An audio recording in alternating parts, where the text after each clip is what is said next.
So ito, papadinig ko sa inyo kung ano yung nangyari sa unit, no? Ano?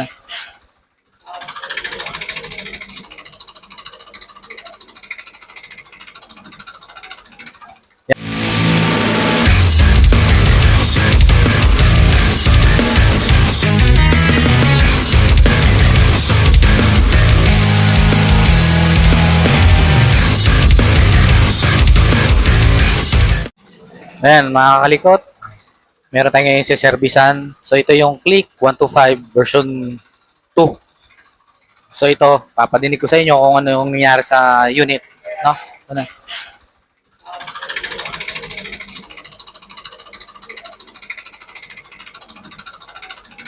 Yan, maingay yung makina niya. So, iayusin natin to. Ayan, kung makikita nyo mga kakalikot. So yan, binakles ko muna yung mga parts. So biniyak ko muna yung makina. So ito yung cylinder block niya. Yan. Isa yan sa papalitan natin kasi gas-gas na. And kumakain na rin ng langis yung unit. So dito naman sa crankcase natin, yan, lilinisin natin yan mamaya. So ayun, in-install na yung bagong connecting rod assembly. Or yung sigunyal, ayan. Machine shop and nagpalit tayong bago. So yan, papalitan yung mga piston. Yan yung connecting rod na damage. So ito yung bago. Yan, ikinasa na natin. Ayan, bago natin i-install yan, lalagyan muna natin ng oil. So para may lubrication na siya bago natin ilagay yung kabilang crankcase natin. So lalagyan muna natin, ililinisin. Siyempre bago natin yan ikabit. Ayan, ikakasa ko muna yung mga parts niya. Install ko muna lahat ng kailangan palitan ng mga parts. So ayan, naikasa na natin yung bagong cylinder block natin.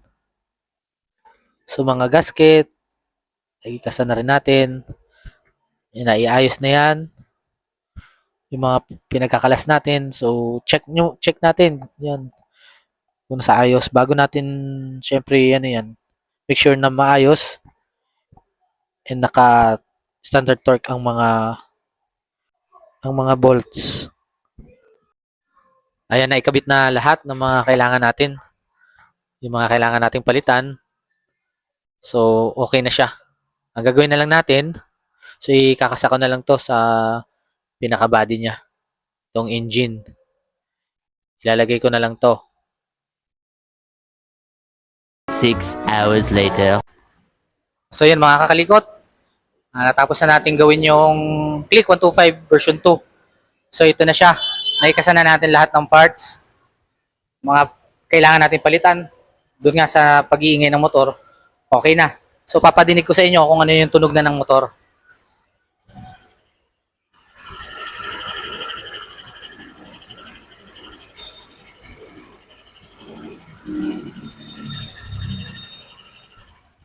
Ayun, so wala na tayong narinig na ingay, ano? Ayan, hanggang dyan lang mga kalikot. Alright.